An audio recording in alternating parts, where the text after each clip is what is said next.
Hi, Jayanth. Good to see you. Leslie, good In to see person. you. In person. I was about to say that. In fact, actually, after 16 episodes, I'm seeing you in person, same time zone, same country. Correct.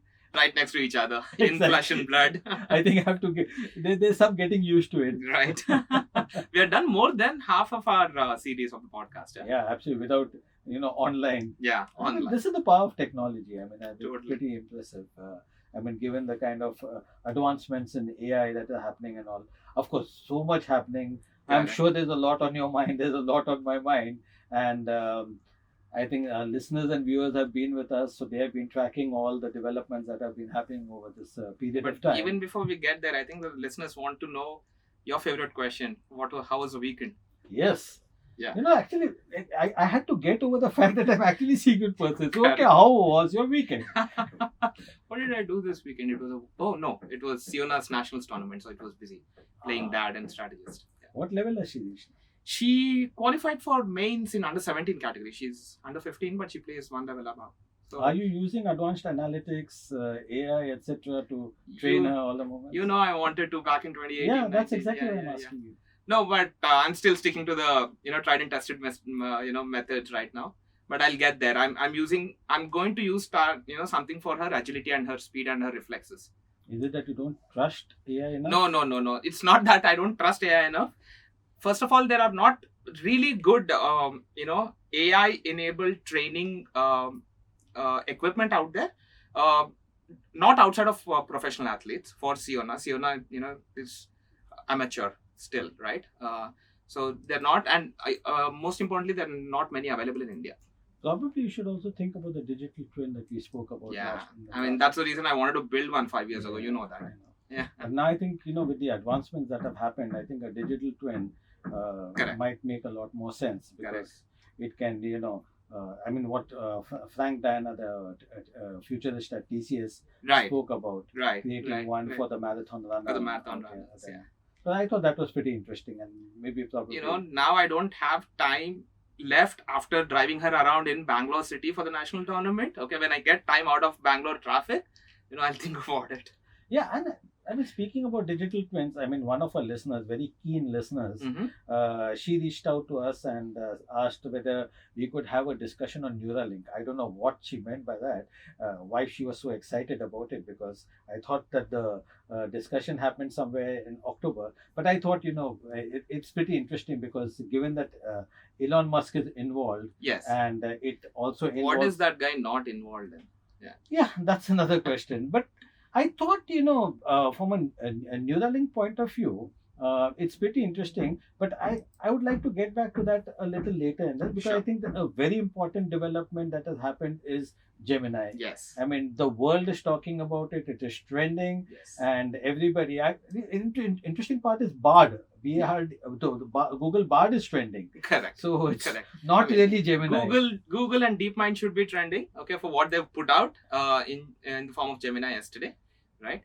But yeah, I mean, Google is back in the game, in the innovation, this one on the map, on the radar, okay, after a good 1 year, okay. And knowing Google as a company, this must have been a really dark 1 year for the company, especially in this space, right? But that's interesting that you're saying it, because the underlying technology, the foundation of GPT-4, ironically, is Transformers.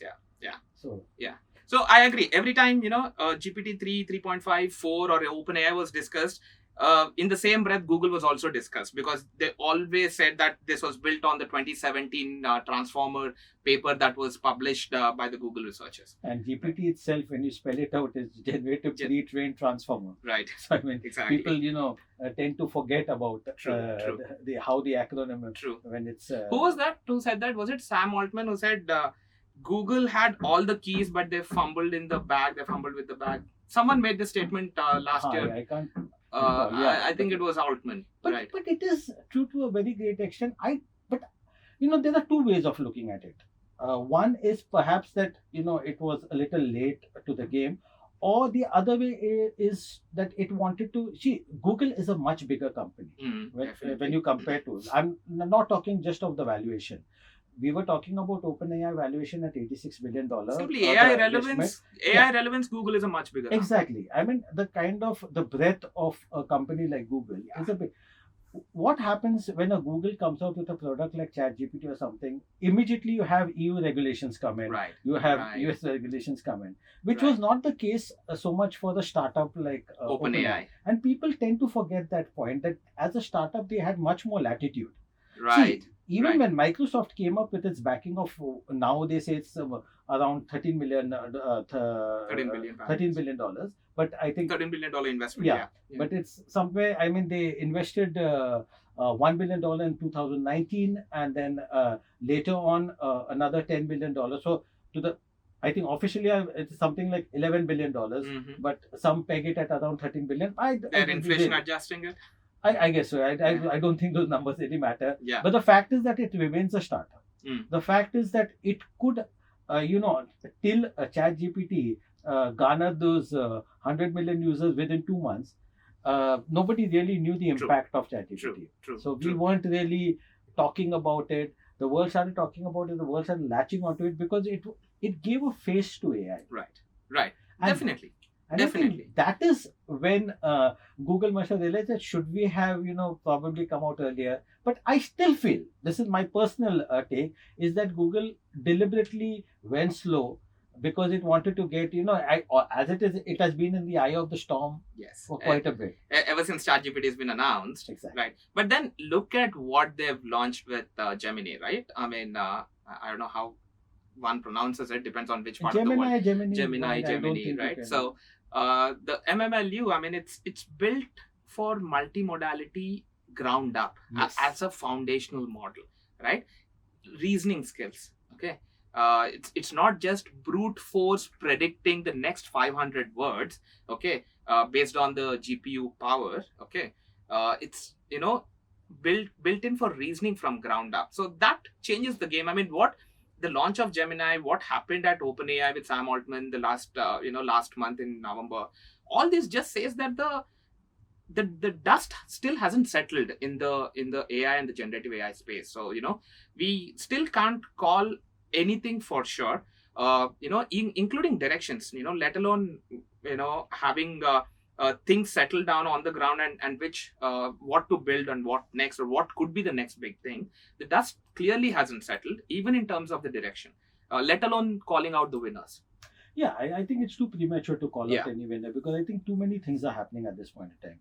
One, to begin with, if you look at Gemini, it has got about 3 versions. So first is the Ultra. Right. I mean, that's at the top end. Yeah. Then you have the Pro. Yeah. And then you have Nano.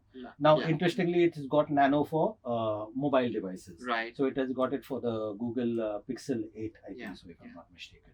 And then it has integrated it with Bard, with all its search. It's going to do the rest with all its services and products, which I thought was pretty smart. But that was logical also. It's exactly what Microsoft has done with all its products and services.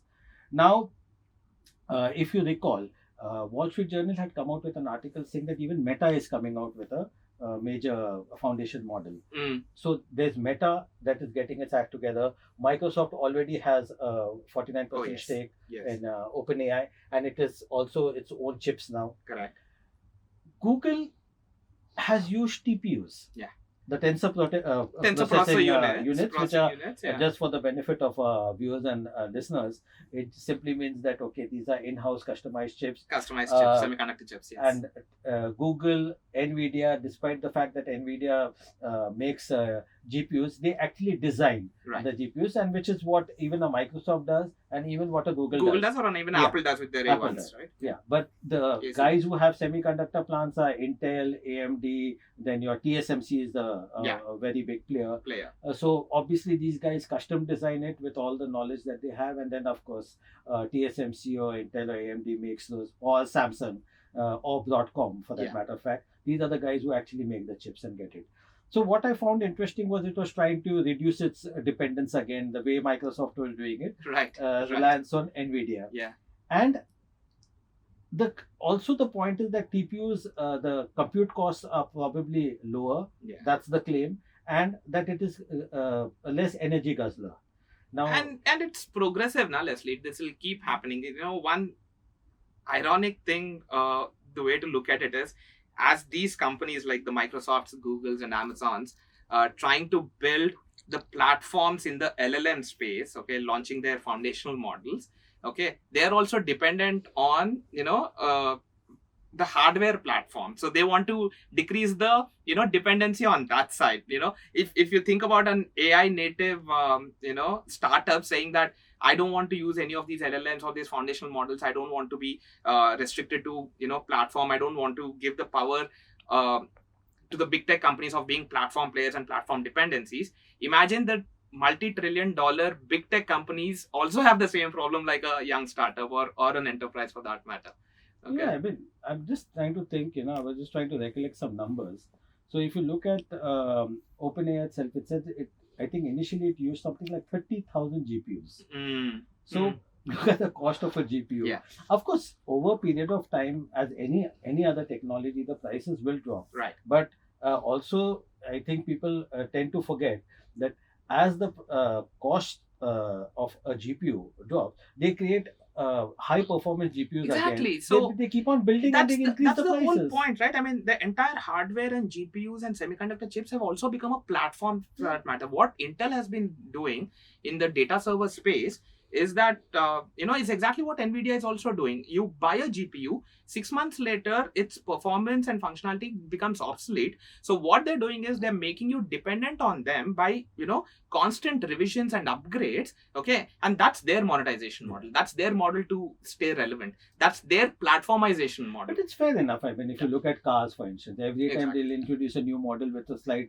tweaks of features, and you wonder why did you buy the last car? Couldn't we have waited for another 6 months perhaps? Exactly. I mean, it's frustrating at times, but yeah. Well, if you ask me, the short answer is 3-liter engine and V6. They don't make them like that anymore. You know your cars. You know your cars. I won't argue over there. That case is actually, let's get to bikes, then we'll see it. But all the same. No, so, I mean, again, getting back to Gemini, with those 3 versions, the interesting part is, for the Nano one is out, right, and the Pro one is out, right, not the Ultra. Not the Ultra, yes. My take on this is that for GPT-4, GPT-5. Yeah, GPT-5. Yeah. So, moment OpenAI releases GPT-5, these guys will release the Ultra. Ultra. That's my sense. Speculation, pure. For our viewers and listeners, please, this is pure speculation. So, yeah, it is rather an intelligent conjecture, if you were to say.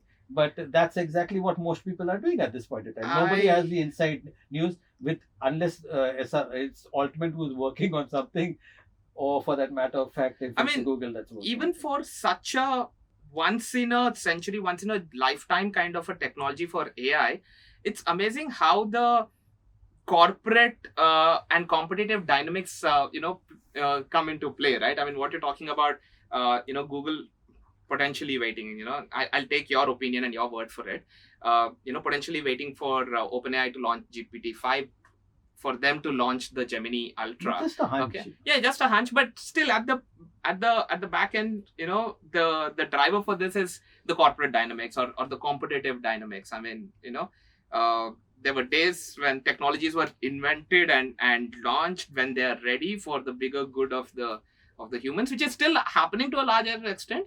But now we have strings of the boards, the stock price, the market cap. Yeah. Okay. And there are more surprises on the annual, because I remember recently when I met Satya Nadella, just a day before this OpenAI fracas happened.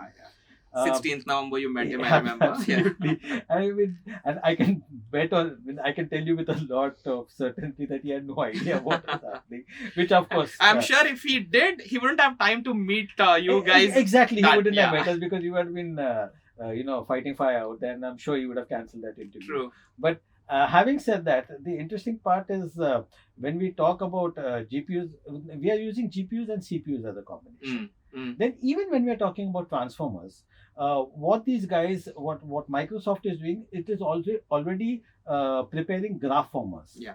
So there are, in parallel, there are a lot of technologies that are being seasoned out in other labs, that are maturing in other labs, and we'll just have to wait and watch this week, because I think people on X, which was formerly Twitter, are in a tearing hurry to make a grandiose kind of pronouncement saying that GPT is eating into GPT-4. Gemini is going to kill GPT-4, or GPT-4 is absolutely a killer machine, and Gemini will just not be able to live up to it. I think these are too early days. Extremely early Give days. it some time. Yeah, extremely early Yeah. days. I mean, you have to think about all these innovations and all these rays and all these cacophony from the wearing the hat of the persons, be it the CEO of a company, a non-core technology company, right? Yesterday I was speaking at the annual function of one of the biggest fashion technology companies, and some of these non-core technology companies, when they have to adopt some of these up and coming technologies, right, where do they put their money on? Okay, it's very easy to get on Twitter or to get on X and give your opinion in 140 characters or a little more. Okay, but when it comes to putting money on the table and picking a direction, right, that it becomes that much more difficult, and that's why it's so important for people to make informed and patient decisions. I mean, let the dust settle in right now. I mean, honestly, for the last 1 year, the entire generative AI, ChatGPT, DALI 2, dust itself hasn't settled. And thanks to what happened in open source and Llama, the entire LLM dust was up in the air. And then here comes Gemini and MMLU, and another kind of race takes over. I think the approach is very good of creating a multimodal from scratch. It's like Apple, when it says the claim of Apple was always that it's a seamless hardware and software integration, whereas Android was piecemeal best and user experience. Yeah, exactly. Somehow we'll have to see whether Gemini turns out to be that Apple of the eye kind of stuff, whether it manages to pull it up, or whether, because I think too many people are already invested in GPT-4. So for them to now switch loyalties is going to be very difficult. But having said that, yes, I would say that Gemini has brought to the table a worthy competitor. Leslie, we've been talking about OpenAI and Microsoft, and Gemini and Google, and then Llama, open source, and Meta. We still have two big companies in that part of the world itself, and then we're not forgetting, but we are yet to speak about what's happening on the other side of the world as well, China, right? No, so this is where I want to interrupt you a bit. The reason why we don't talk about China is because most of them are proprietary models, and we do not know what's happening over there.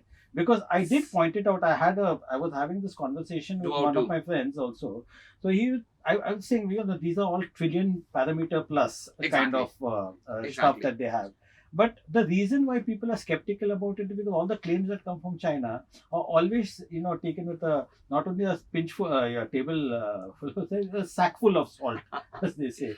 No, so, I agree. But then we shouldn't forget that China has been an AI innovation superpower, or everything that we witnessed pre-COVID. Okay, and right? In its own language. In its own, and this is far more important. In its own language, exactly, right? I mean, I remember, I was just going through one of my previous talks that I gave in 2019, and the numbers were 2018 May. China had about 30,000 patents, filed in AI, of which 16,000 were computer vision patents. Yes.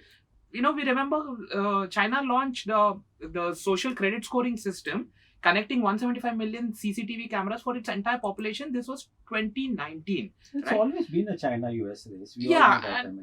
At least when it comes to AI innovation, China's been there. Not only, look at Baidu, we all know Alibaba, Baidu and all. What is... Andrew Ng was in Baidu. Exactly, Andrew Ng was Baidu, right? The information from China,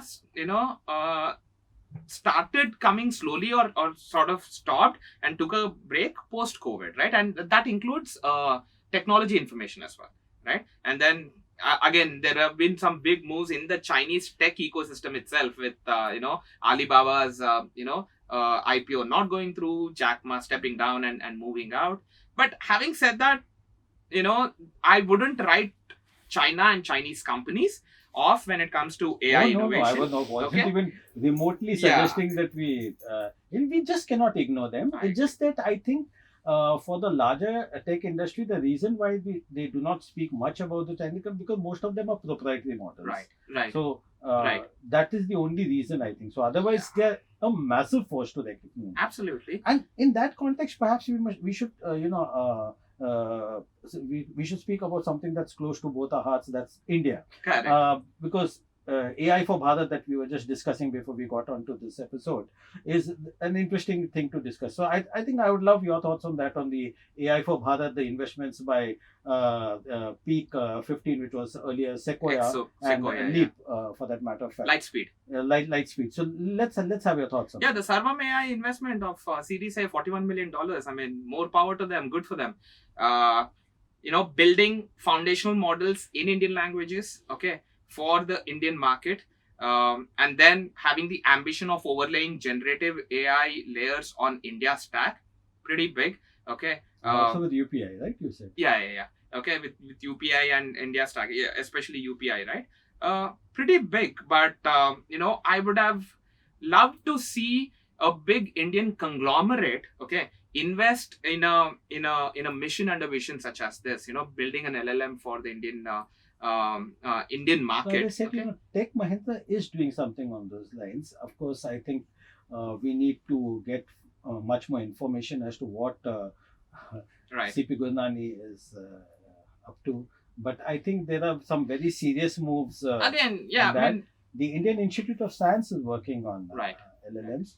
But also, I think it's important to give our viewers and listeners some context about this AI for Bharat.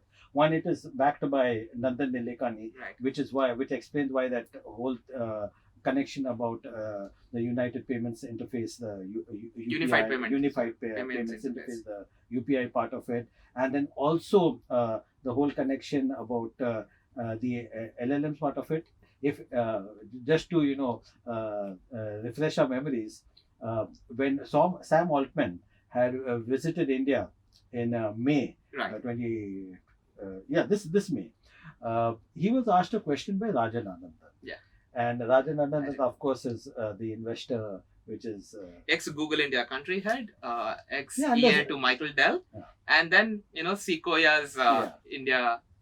They have invested again back in AI for Bharat. So it's interesting because there he had asked Sam Altman that if what are your thoughts of if any of these startups, we have a couple of startups, I'm rephrasing it, if we have a couple of startups investing about $10 million, can we actually build our own LLM?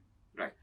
Another context to this is that Ashwini Vaishnaw in March had said announced. that watch out for news on the LLM front. So everybody was curious. Was it on the new LLM front or the it was on the semiconductor fab front? No, it was on the LLM front. Also, so both these announcements were pretty interesting. Everybody expected some announcement. So when Rajan Anandan made this asked this question, Altman said that no, it's not possible, but you can try. Then, of course, he clarified later because there was a whole uproar when Rajan Anandan and CP Gurnani also stepped in and said, don't write off Indian entrepreneurs. Yeah, absolutely. Don't write off Indian entrepreneurs. We will do it. So I think that standoff kind of made Altman. Yeah, it made actually Altman had to clarify, saying that what I meant was that with $10 million, you can't do it in $10 million. And then give it a try. And then the interesting part is, yes, is it really possible to create an OpenAI kind of a GPT-4 kind of model with just $10 million?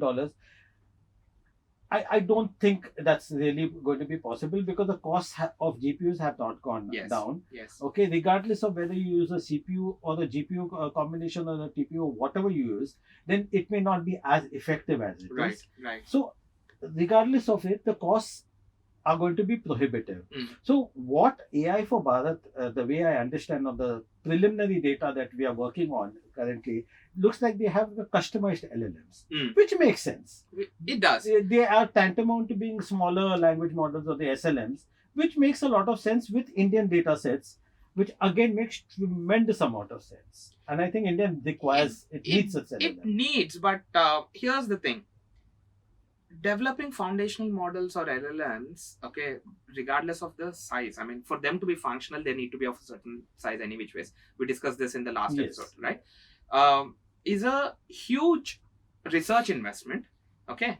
and it's a huge trial and error, and it also requires willingness to fail, okay, in the longer term, and failing with big dollars, okay. AI for Bharat is incubated by IIT Madras. Yes. Yeah. Yes. So Yes. I think they have Okay. some backing from them. But the thing is, the reason why OpenAI, was successful, when it was formed in 2013, it was backed by some of the deepest pockets who allowed it to do research. I mean, it was even last year that the Sam Altman's interview, when he said that I don't know the business model, I don't know how we'll make money, because it was that's 7 years in the works. Yeah, it was 7 years in the works, right? That's how long it takes, right? The thing with the Sarvam's investment is, when VCs are invested, VCs are straight, normally people looking for returns, okay, Maximum and 10-year horizon, I would yeah, put it as. exactly, right? And you got to have the mindset of being okay with failing, right? So investments in AI only startups, okay, AI only work, I think, can be done by the big companies who have the appetite to fail, okay. AI native startups, for sure, with the services and the solutions overlay, okay, and there definitely, and there the moat is going to be your partnerships, okay, as opposed to the pure play technology. But having said that, I'm really excited of Sarvam AI's mission, what they have done, but I want to see how the market and the business for them shapes up, okay, in a country like India. What is probably giving me a little hope in this case is, I think there's involvement from other institutes and academics also. Right. And of course, it's backed by Nandan Nilekani also. Right. I'm a little bullish about it because typically he knows how to close things. Yeah. So and Rajan Anandan also, he has been with Google, so he's got the experience and the connects. So I'm just hopeful that they'll be able I have no doubt. No, I'm saying I'm hopeful that they'll pull it off for the sake of India. Yeah. So I'm hopeful, and I'm praying that they pull it off. Yes. And in terms of them pulling it off, also I don't have a doubt that they will not, as a research and technology and building the LLMs. I want to see them go through the whole 9 yards as an independent entity. I mean, if they, and that includes developing business, generating business, creating a market, okay, generating a profitable ground up research started AI company that has built foundational models for this country, okay. That I'd really love to see. I mean, if they get acquired by one of the biggies like the Microsoft or the Google halfway through their journey, it will be another opportunity lost, honestly. Okay. But let's give them the benefit of doubt, and I'd really love to see them. I think these are very valid concerns. The whole 9 yards, because I'd love to see the business returns, okay, on the stuff that Sarvam plans to research and develop for this market. I think it makes tremendous sense. In fact, because the options still remain. See, unlike China, you must attend tomorrow's Mint AI Summit. I will. You're part of that panel. Yeah. So the Mint AI Summit, for the benefit of our viewers and listeners, will be held this month, and this week. Our friend is part of one of the panels, Jayanth. And we'll be discussing many of these topics. Yeah. So hopefully we should have more clarity, because there are experts who are going to speak on this thing, and some are involved parties. Yeah. So I think we should have more clarity on that. Before we conclude, I would like to get back to Neuralink, because that was one of our ardent listeners' request. Yes. Request. So we should address Neuralink. So, what are your thoughts on that? Chip inside your body, processing unit, trying to I can see you squirm already. We're way off, from what it will do. I'm sure, it will do a couple of things extremely well, okay, and it will be sold with a huge, marketing story behind it, and there will be people who will adopt it, and there'll be a cult around it, okay, for sure. But in terms of mass adoption, I don't know. First of all, we don't know what it's supposed to do. I think if the image is something like a matrix kind of thing where you're embedding chips, at this point in time, perhaps for the benefit of our viewers and listeners, is that Neuralink is a company that is creating brain-computer interfaces, Yes. so the BCIs, which is not a new thing, really. Yeah. Speaking, it's almost a 40-year-old technology, but with a tremendous amount of refinements that Elon Musk is talking about. The first human clinical trial is already on. It's on even as we are speaking. This is more, I think, from the point of view of treating paralytic patients and allowing them to communicate and with their thoughts. Yeah. Now, that's a very interesting idea. But if you remember that what is unsettling, perhaps for many viewers and listeners, is the fact that they recall all this. There were a lot of reports about Pentagon making brain helmets, for instance, where you could start reading the thoughts of your enemies across the border. Exactly. Then what if somebody misuses implantable chip? Where do you stop, right? How do you stop? And you could hack into these because these are electronic devices at the end of the day. And look at what happened with the responsible AI when the board wanted the CEO to stick to the responsible AI guidelines. Look what's happening. And nothing was implantable. I mean, we keep seeing these memes about human stupidity is bigger than artificial intelligence. It's not just human stupidity, human ego, human jealousy, human selfishness, human fear and insecurity. They're all bigger than artificial intelligence. Okay, so and these are the things that drive the way what we do. So similar to responsible AI, responsible brain computer interfaces, where do you put stop once you've given those kind of power to the machines? So we don't know. Sometimes you get a feeling like all these sci-fi movies are actually playing out in the real time. Completely, right? I mean, when you said, Neuralink, if it will turn out to be Matrix, I'll be happy if it turns out to be one of those episodes in Black Mirror where you can just jog your memory, right, with snapping your fingers, or a little this one with snapping your fingers. If it can do that, probably it's good. But then if it can do that, what's it stopping it or any excited geek or an engineer to take it a little further and a little further and a lot further? But before I close this episode, I should also remind this very same listener, ardent listener, that also many people, there are experiments that are going on even as we speak, and human brains are being preserved cryogenically after that. Right. And they are going to resurrect these brains in robotic exoskeletons. Yes. So in parallel, there are a lot of such moves that are already happening. This reminds you of that movie called Demolition Man, where Sylvester Stallone comes back to life after some 40 years and all that kind of stuff. Scary, raising a lot of philosophical questions, whether governments can really put up guardrails in place. And Captain America. Captain America. That's a classic example of your Wolverine and all these kind of things. Of course, that's a subject for the because whether your brain is your body or your body is your brain, whether you are your brain, whether you are so many other things. We should probably do an episode on comics and technology, probably. That should be. Comics and research and science research and technology. We should have got Stan Lee. We'll see if either Marvel or DC would be interested in sponsoring it. Absolutely, we should. Right. So great having you on the show. Likewise, Leslie. Good to see you back in blood and flesh. Yes. Same country, same time zone. Hope we right can next do to this each again. other. Great. Thank you. Thank you. Bye.